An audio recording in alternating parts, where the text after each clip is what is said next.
Well, I'm just really happy to be through and happy that I stepped up in the fifth.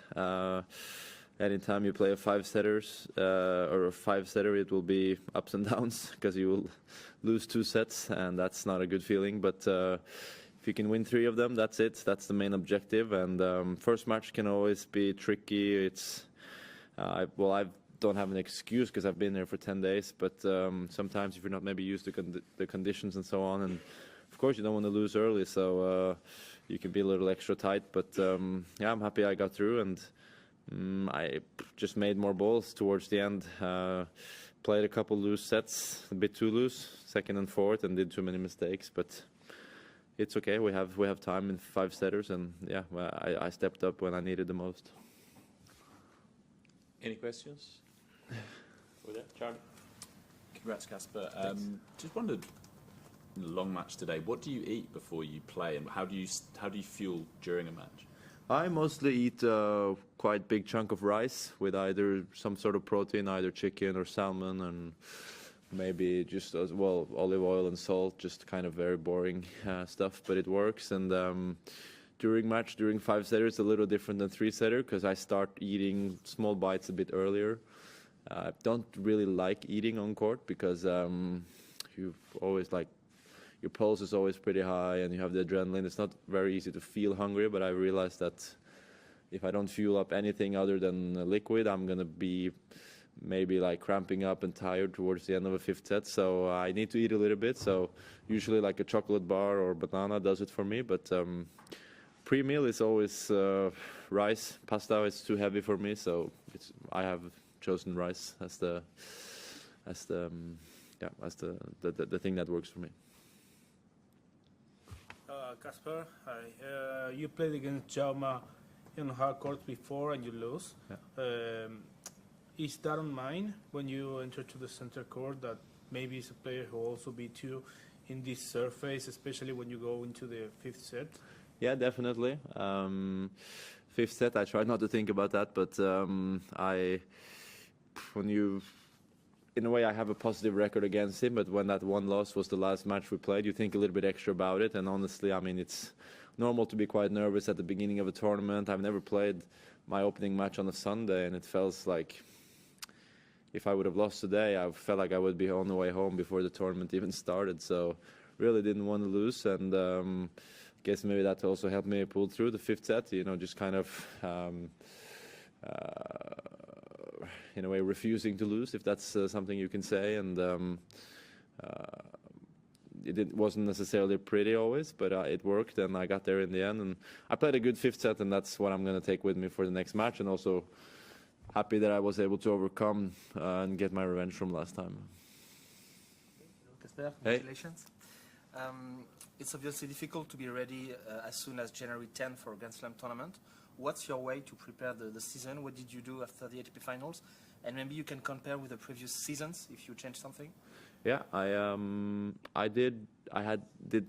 was on holiday for 10 days after, just to kind of relax, and then after I started practicing and doing pretty good work in the gym. I also, during the off season, I did a few exhibitions. I played one exhibition match in Norway with the Holger, and we also played one match there in Denmark, or in his home city. So that was pretty cool. I mean, 2 Scandinavians doing well at the same time. We tried to make 2 good matches, and then I played another exhibition in Abu Dhabi, kind of on the way down here, and one more in Macau. So I've been a few places on the way, but for me, honestly, it's quite difficult because Norway is complete opposite weather of what you find here. So, and I don't really, with the travel that we do, I don't really want to go somewhere for the preseason. So I think I realized that I will do a lot of fitness in Norway and play, of course, but I was in Melbourne from January 1st, and I knew there was a big chance of me being here January 1st. So I felt like that's 10 days where I will get really good practice and kind of get used to the weather. So even though the season had started with United Cup, I looked at those 10 days as a kind of continuation of the preseason, and that the season really started for me today. Was there anything interesting that you did in your fitness sessions in the off season that was fresh or new that you'd never done before? Yeah, a few intervals like 200 and 400 meter runs that are quite tough. I don't like those, but it's okay. You have to do it. Build up your stamina, and we did so many different things. The thing is, as a tennis player, you need a lot. You need like agility, speed, but also endurance, and try to be flexible at the same time. You cannot only build muscle, you have to also try to become smooth out there. So every day we worked on something new, it was a pretty hectic season. And then Christmas, of course, is a big thing in Norway, so a lot of family time, and all these like Christmas dinners that you have to go on. So I think I've shaved off a few kilos from Christmas Eve. Last one. Casper, just wanted to ask, obviously in tennis being an individual sport, there'll be some players you have like a really good record against and some you have a really bad. How do you sort of, if you're playing someone where you have a bad record, say, do you kind of think you have to change up what you've done before, or do you think, well, luck's going to change? Like, how do you sort of deal with that when you're playing someone like that? Yeah, well, I have a few examples. Like obviously with Novak, not many players have a good record against him, so I'm not the only one. But I got to beat him for the first time last year, and I just kind of, it's nice in a way to be like underdog and have a bad record, because you can play freely and lose. And if you're in the lead like him, it's like he is with most players. It's kind of like, oh, will this be the day that I finally lose to this guy? Or I hope not. So it's almost sometimes nice to be like losing in the head-to-head, because you can kind of play free and you know what's not working. You know that you've lost 2, 3, 4, 5 times before, and when you get that first win over someone you haven't beaten, it's a really good feeling. Feels like you kind of overcome a really tough challenge, more than any other matches really. So that's a good feeling. But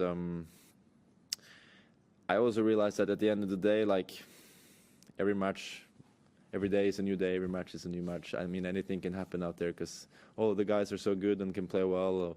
Even though you're 3-0, 0-5 in head-to-head, it doesn't really matter, because it's a new day, new possibilities for everyone. So just have to focus every day, and hopefully you play better than your opponent that given day.